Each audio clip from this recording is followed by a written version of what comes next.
And it seems like everything is just more expensive these days. We've been talking about high prices for grocery items for a long time. The latest report from Feeding America shows more than 50 million people turned to food banks for help in 2023. ABC 10's Candace Red working on this story this morning with more on the fight to end hunger. Candace. That's right. Hey, good morning, Walt. Hey, Jordan. Well, the Sacramento Food Bank feeds about 310,000 people, and that's every month. But now the need could be even greater, and it's not just because of rising food prices.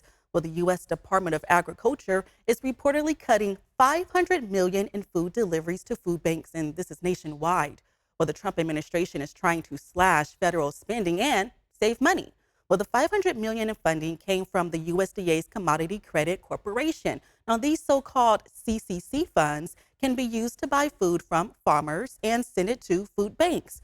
Well, we learned that the Sacramento Food Bank ordered about 400,000 pounds of food through the federal government.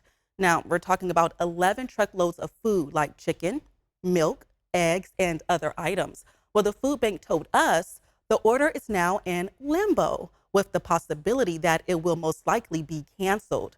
Well, you know, this is something that's happening at other food banks in our state. Food deliveries are being either paused or canceled, with some food banks now struggling. We feel confident about the level of food that we have here at the food bank during 2025, that we can continue to provide what our neighbors need in order to thrive. But as we look ahead into 2026, it gets a little more murky.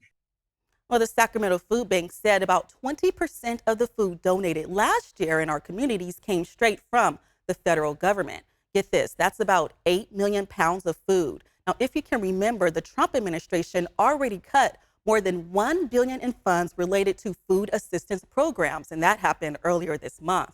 Well, the programs help schools and food banks buy fresh food from local farmers.